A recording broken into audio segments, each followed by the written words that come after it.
It is a proven fact that if you're less stressed in your life, you perform it practically better. Well, perform better anyway, practically at everything. So the main question here is, how do you de-stress? There's actually a method, and Jupiter Medical Center is at the forefront of tackling this issue head on.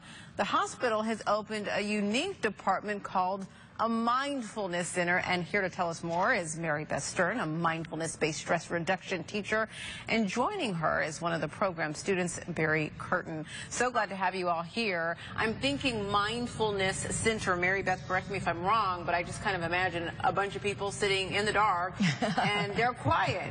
What is this? Well, you're right to a certain extent. We do sit together. It is often a group of people, and sometimes not so dark.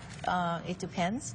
But what's unique about this arrangement at Jupiter Medical Center is in a collaboration with the Center for Mindfulness at UMass Medical Center. Wow. And that's where the whole mindfulness program began. John Kabat-Zinn was a microbiologist from MIT, and it's a very particular curriculum. He designed this 8-week module, bringing the contemplative practices into a non-sectarian arena to help people deal with their stress. So real quickly, you mentioned the curriculum. This is a course. I think you just said 8 weeks. Is there a workbook that you follow? Obviously, there are techniques that you teach. Yes, and actually, we don't think of it as a technique. Okay. There is a workbook.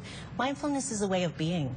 And it's something that we all know when we're children, but we kind of forget it along the way. Yeah. It's being aware of what's happening moment to moment, breath by breath.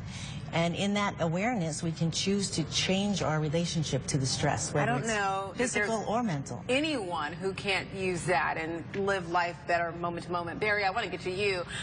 You have a very demanding career. You're very stressed. You heard about this, and then you thought, maybe I'll try it. Were you a little skeptical?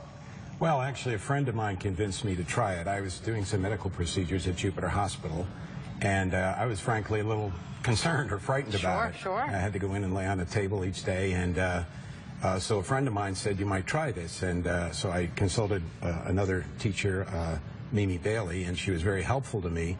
So I did it every day during these treatments, and I thought, this is terrific. So and you still do? I still do. I'm a practicing lawyer, and I've been at it for 42 years, and I find it very helpful. I mean, lawyers are always dealing with conflict and stress. Oh, yeah. And this is a way to, I get up first thing in the morning, and I meditate for about 15 or 20 minutes, and I just find it gives me a calmness and gets me in touch with my own body and my own mind, and I'm much more observant of nature, just dealing with stress. Yeah, I think this is so interesting, something that probably everybody out there can use, and our viewers, I know, want to learn more about this. So Jupiter Medical Center is the place to contact, is that correct? Yes, jupitermed.com/mindfulness. And we have a class beginning June 23rd. Oh, there you go. Really geared to the year-round residents. Well, I may have to sign up for that one. Mary Beth, I'd love to see you there. Thank you all so much for coming in. We appreciate it. John Rocks, back over to you.